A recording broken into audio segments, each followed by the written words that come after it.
BJP MLA మరియు శివసేన షిండే వర్గం ఎమ్మెల్యేలు కాంగ్రెస్ పార్టీ ఎంపీ రాహుల్ గాంధీపై అనుచిత వ్యాఖ్యలు చేసినందువల్ల వారి మీద చట్టపరమైన చర్యలు తీసుకోవాలని ఏలూరు జిల్లా కాంగ్రెస్ పార్టీ అధ్యక్షులు రాజనాల రామ్మోహన్ రావు ఆధ్వర్యంలో జిల్లా సూపరింటెండెంట్ ఆఫ్ పోలీస్కి కంప్లైంట్ చేశారు। ఈ కార్యక్రమానికి PCC general secretary Satyendrababu, Kaikaluru నియోజకవర్గ ఇన్ఛార్జి నోబెల్, దెందులూరు నియోజకవర్గ నరసింహమూర్తి, చింతలపూడి నియోజకవర్గ నాయకులు బోసిరెడ్డి శంకుప్రసాద్, పెద్దిరెడ్డి సుబ్బారావు, రామసూరి లంక రామ్మోహన్ రావు, ప్రతాప సుబ్రహ్మణ్య శర్మ, పైదా పోతురాజు, రాటాలు, సాదే బాబు ప్రసాద్, వేల్పూర్ వెంకటేశ్వరరావు, దాసరి రాంప్రసాద్, సుంకర సుబ్బారావు తదితరులు పాల్గొన్నారు।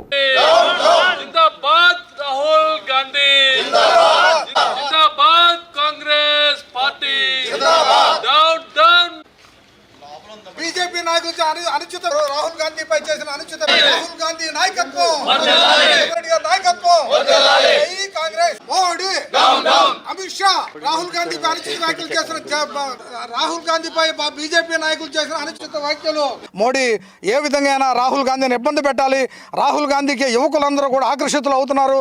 మొన్న విదేశాలు వెళ్ళినా సరే రాహుల్ గాంధీ గారి నాయకత్వాన్ని బలపరచడానికి సిద్ధంగా ఉన్నామని చెప్తే ఇవాళ నరేంద్ర మోడీ అలా మరి ఈ విధంగా అనుచిత వ్యాఖ్యలు చేసిన వారిపై చర్యలు తీసుకోకుండా వాళ్ళకు వత్తాసు పలికే విధంగా వాళ్ళ మంత్రులు వాళ్ళందరూ కూడా వెనకాల కామెంట్ చేస్తున్నారంటే ప్రజలందరూ త్వరలోనే రేపు జరగబోయే ఎన్నికల్లో కూడా సరైన గుణపాఠం చెప్తానికి సిద్ధంగా ఉన్నారనే విషయాన్ని తెలుసుకోమని చెప్తున్నాం మీ ద్వారా।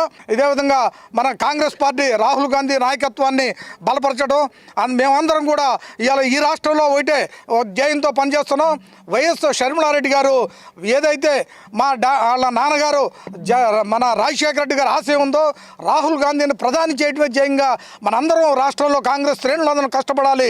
మనందరం కూడా రాహుల్ గాంధీ నాయకత్వాన్ని బలపరిచిన రోజున దివంగత నేత రాజశేఖర రెడ్డి గారు ఘనమైన నివాళులు అర్పించిన వాళ్ళు అవుతామని చెప్పి ఆలోచనతో అందరం కూడా ఇలా పెద్ద ఎత్తున ఈ కార్యక్రమానికి మరి ఇలా జిల్లా ఎస్పీ గారిని కలిసి మేము కంప్లైంట్ చేసి వాళ్ళ మీద కేసు రిజిస్టర్ చేసి వాస్తవాలు ఎంక్వైరీ చేసి వాళ్ళని కేసు రిజిస్టర్ చేయవలసిందిగా కోరుతున్నాం।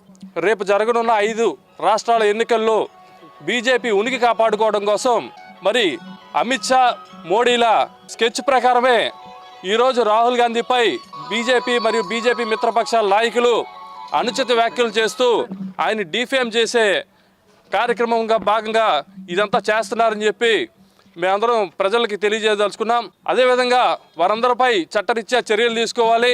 భారత్ జోడో యాత్ర ద్వారా రాహుల్ గాంధీ గారు ప్రజలకు చేరువైన విధానం కానీ, నరేంద్ర మోడీ పట్ల ప్రజల్లో పెరుగుతున్న వ్యతిరేకతను కానీ దృష్టిలో ఉంచుకొని ఈ 5 రాష్ట్రాల ఎన్నికల్లో ఖచ్చితంగా కాంగ్రెస్ పార్టీ ఘన విజయం సాధిస్తుందని బీజేపీ నాయకులకు ఇప్పటికే అర్థమైంది। దాని ప్రభావాన్ని తగ్గించేదానికే రాహుల్ గాంధీ గారిపై ఇటువంటి అనుచిత వ్యాఖ్యలు చేస్తూ ఉన్నారు। దయచేసి ప్రజలు, రాజకీయ వర్గాలు అందరూ కూడా ఇటువంటి విషయాల్ని తీవ్రంగా ఖండించాలని చెప్పి కోరుకుంటూ ఈ రోజు ఈ కార్యక్రమం హాజరైనటువంటి కాంగ్రెస్ పార్టీ నాయకులకు, మండలాధ్యక్షులు అందరికీ కూడా కృతజ్ఞతలు తెలుపుతున్నాం।